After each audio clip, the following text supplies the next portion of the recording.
주님의 이름으로 사랑하고 축복합니다. 우리는 이제 토기장의 비유에 이어서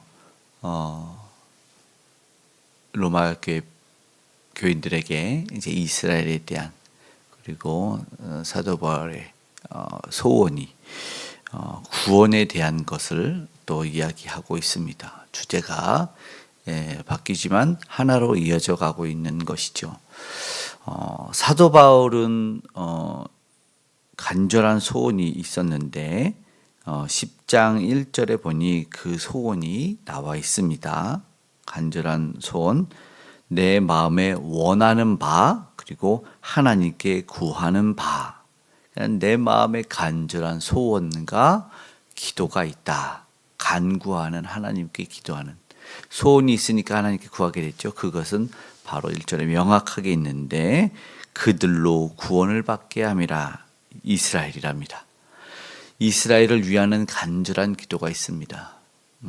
이방인에게 편지를 하고 있으면서 이방인 사도로 20여 년 넘게 지내왔던 사도 바울의 간절한 소원이 있어서 사도 바울이 우리 이방인들에게 복음을 전하는 것이 간절한 소원과 기도의 제목이 아닌가? 라고 이야기를 하는 것이죠. 아프리카에 선교하던 선교사님이 어느 날 조국에 들어와서 선교복을 해야 되는데 선교복가 바로 나는 우리 동족의 간절한 소원을 두고 하나님께 늘 기도한다 라고 말하는 것 같아요. 사도 바울의 그 모습을 보게 됩니다. 2절에 이야기하는 것이 그들의 상태입니다. 그들의 상태 읽어보겠습니다. 내가 증언하노니 그들이 하나님께 열심히 있으나 올바른 지식을 따른 것이 아니니라. 아멘. 이스라엘을 향한 기도를 하고 있는 이유는 그들이 올바른 지식이 아니 하나님에 대한 잘못된 지식과 삶에 대한 잘못된 지식을 가지고 있었기 때문에 기도한다. 실제 바울은 동족이죠. 동족입니다. 이스라엘 중에 이스라엘, 히브리인 중에 히브리인, 베냐민 지파라 이야기하는 사도 바울인데요. 사도 바울이 이 유대교로 열심히 있는 자였어요. 바리새파였어요. 여기에 있는 열심히 있는 사람들은 다 그러한 사람들일 겁니다. 자기가 함께 공부했던 바리새파들 아니면 교리적 차이가 있었던 사두개파들 늘 함께 자기들에게 이 권한을 주었던 제사장, 대제사장들, 열심당원들 그런 사람들이 자기의 아주 친분 있는 이들인데 지금 자기가 소속돼 있던 그들에게 잘못된 열심이 있었다라는 고발을 하고 있습니다. 그들이 왜 그렇게 할까? 사실은 이 끝나지 않은 분쟁과 대립에 대해서 이야기를 하는데 사실은 자신이 그들을 통해서 공격을 받았어요. 얼마나 믿고 원망스러웠을까 생각해 보면 사도 바울은 그들에게 무엇을 당했는지 알죠. 대립하면서 돌도 맞고 고발도 당하고 채찍당하고 이미 죽이려고 했었습니다. 자기에게는 이미 자신을 죽이려고 하고 있는 말로만이 아니라 실제로 죽이려고 했던 그들에 대해서 간절한 열심이 있었다. 그것을 알고 있습니다. 왜 그럽니까? 사도 바울은요, 그들에 대해서 알고 있는 그 모습이 자신의 모습이었습니다.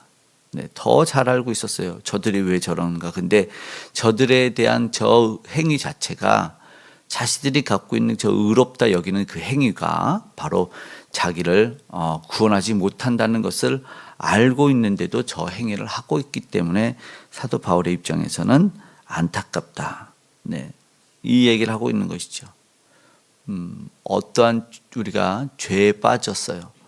근데 특별히 중독 같은 죄에 빠지면 헤어나기가 힘들죠. 그런데 만약에 거기서 빠져나오게 되면 그 사람이 어떤 일을 하냐면 죄에서 빠지고 중독에서 극복한 사람이 나오면 그 사람이 그 중독되지 않도록 하는 홍보대사가 되는 거랑 똑같죠.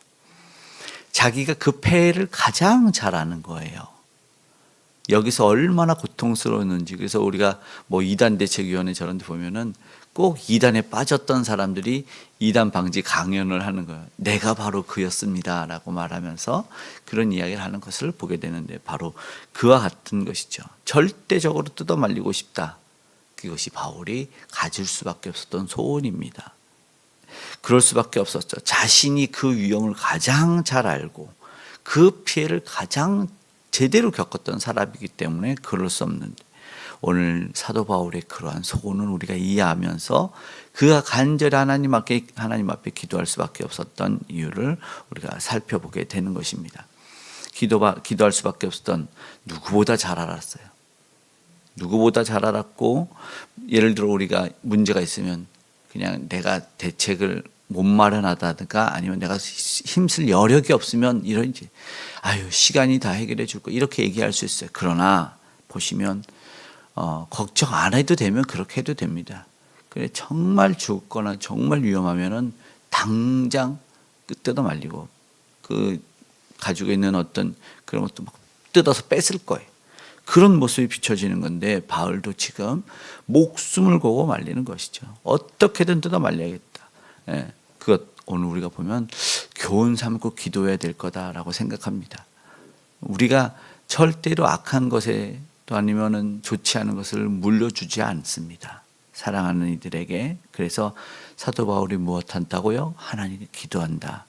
이것을 로마 교회 교인들에게 이방인인데도 불구하고 알려줘야만 했던 것 같습니다.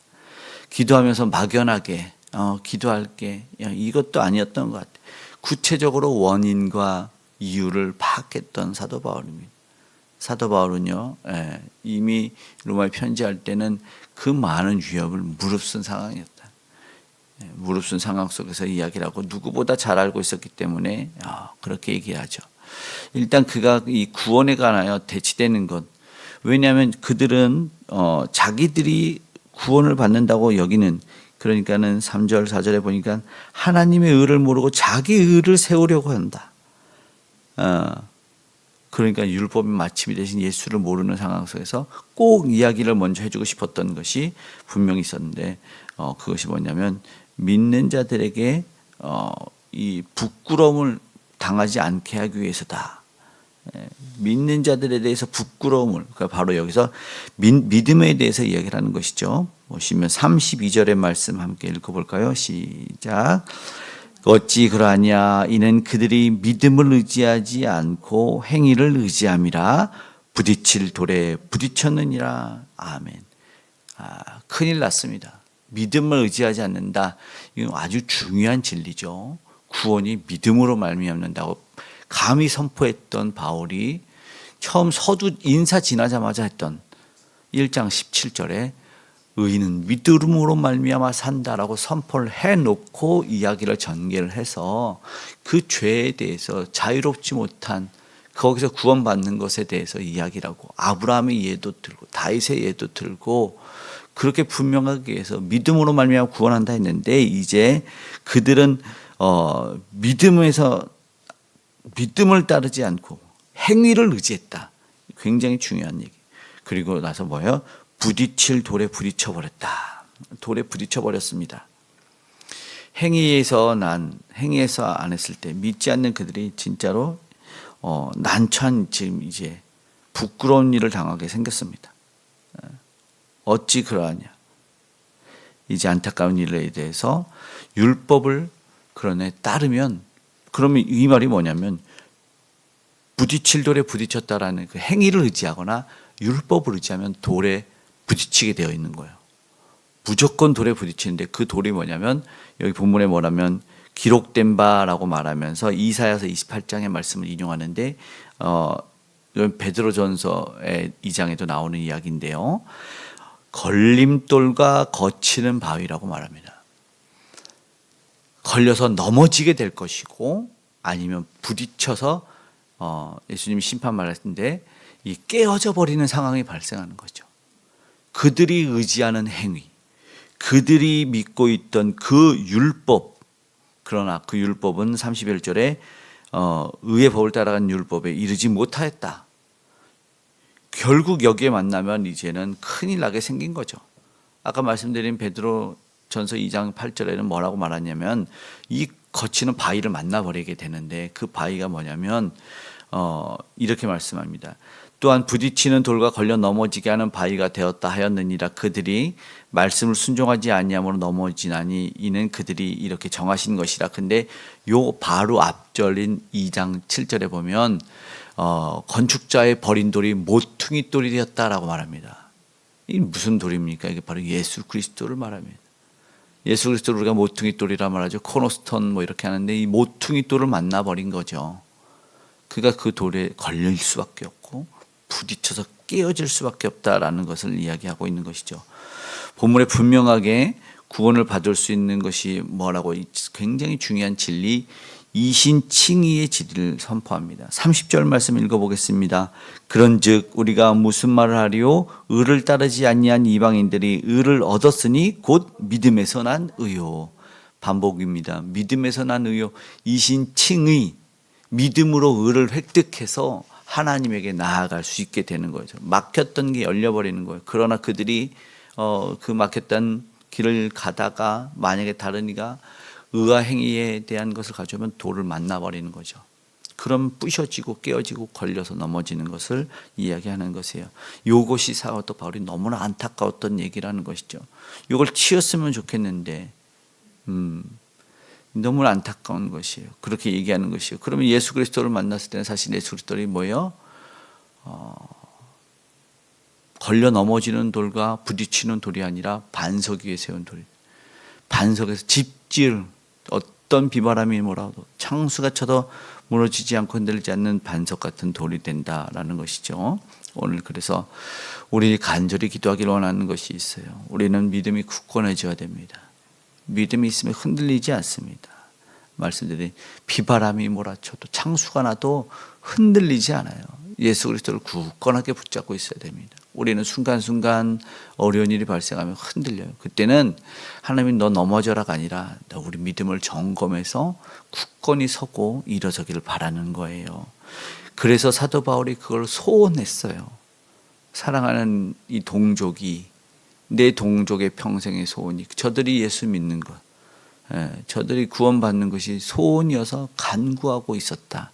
이것이 바로 자기의 이스라엘 위함이다라고 자신 있게 이야기하고 있는 것이죠. 오늘 우리는 기도해야 됩니다. 간절히 기도하기를 소망해요. 우리도 그런 소원과 그런 기도의 제목이 있습니다. 간절히 바라는 건 기도로 이어질 거예요. 그래서 이 나라가, 이 민족이 미래가 불투명한 나라가 되지 않았으면 좋겠고 구원이 확실한 나라가 되었으면 좋겠어요. 선교가 되어서 구원의 복음이 전파된 이 나라의 민족이 선교사를 파송한 나라가 되었는데 정작 그 나라는 구원받지 못하는 나라가 되면 안 된다는 것이죠. 이 나라의 민족을 위해서 기도하고 지금 세계 열방을 보십시오. 이스라엘, 여전히 그 이스라엘이 지금 존재해서 전쟁에 무력에 안타까운 모습이 되지 않고 정말 이 피 흘림이 모두 사라지고 테러와 기근도 사라지고 전쟁에 사라져 평화가 와서 구원받는 이들이 많았으면 좋겠다. 세계 열방을 위해서 간절한 마음으로 우리 영원 사랑의 마음으로 우리가 기도했으면 좋겠습니다. 네. 그래서 오늘 또 우리 사랑하는 성도님들이 주님이 기뻐하는 일을 잘 감당해 나갈 수 있도록 모든 아픔 떠나가고 건강하게 되게 해달라고 사랑하는 성도님들을 위해서 기도해 주시고 성숙한 신앙인들로 우리가 무엇을 소원하고 무엇을 기도하는지 점검할 때 우리에게 가장 귀한 것 주시는 하나님의 놀라운 은혜와 복을 체험할 수 있는 저 여러분 되시기를 간절히 소망합니다.